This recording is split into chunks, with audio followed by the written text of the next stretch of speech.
I think it's been a great Black Friday for brick and mortar as well as online retailers. Thursday night, the traffic out was amazing. It was as good as I've seen it in quite a while, and the traffic was still out again Friday morning. So I think it was a good weekend in physical retail, and it's been really interesting to see the physical retailers are getting sort of that double whammy. They've got online sites that have been busy all weekend as well, and are now getting, as Courtney's report just showed, another real shot in the arm on Cyber Monday. So they've had 3 Black Fridays, if you will. I think Amazon's going to do well here on Cyber Monday, and they did pretty well over the weekend. But they don't have the physical stores to get that massive traffic as well. Avery, do you agree with that based on the data you've been seeing and collecting?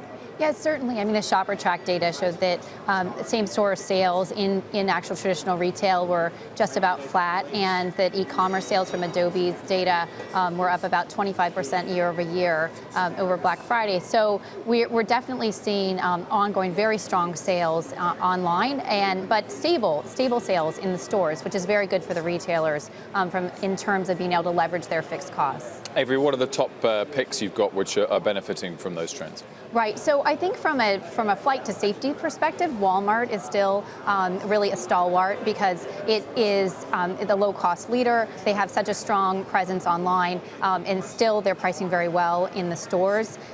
So I still like them.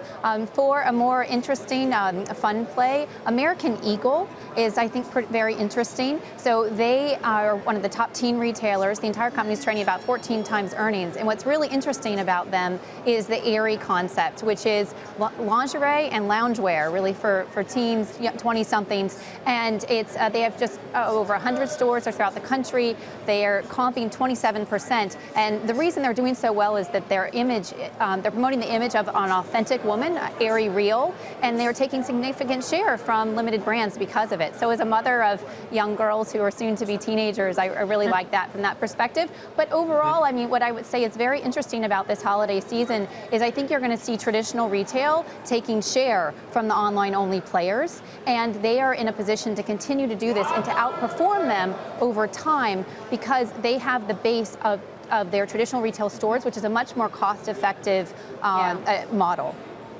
Bill, walk me through what investors can potentially expect here in terms of things like margins and profitability, because I know you just mentioned omni-channel before, but a lot of the sort of brick and mortar retailers have, Walmart, for example, have very aggressively grown out their infrastructure to do more and more of these e-commerce sales. But e-commerce doesn't tend to be as profitable as the foot traffic and the sales that are generated in the stores. Or am I thinking about this wrong? No, you're dead on. I think that's right. And you could just take Walmart as an example. They've invested, as you said, billions of dollars to grow their e-commerce infrastructure. And their operating income over the last, say, 4 years has gone from $29 billion down to $20 billion, and they'll probably be slightly below that this year.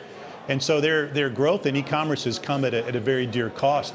But it's been reflected in the stores as well. So, as we were just talking about, the ability to have a stable store base, which is still, 70% of retail or even 80% of retail, having that stabilized and then being able to participate in the growth that comes from the digital business is a winning combination for them. Now, their store business will be more profitable than the digital business, and so you'll see margins moving around and operating income will move as a result as well. But those retailers who figured out how to stabilize their brick and mortar business and are winning in brick and mortar and then being able to build a viable e-commerce business are going to be the ones I'd be looking at in the next several years.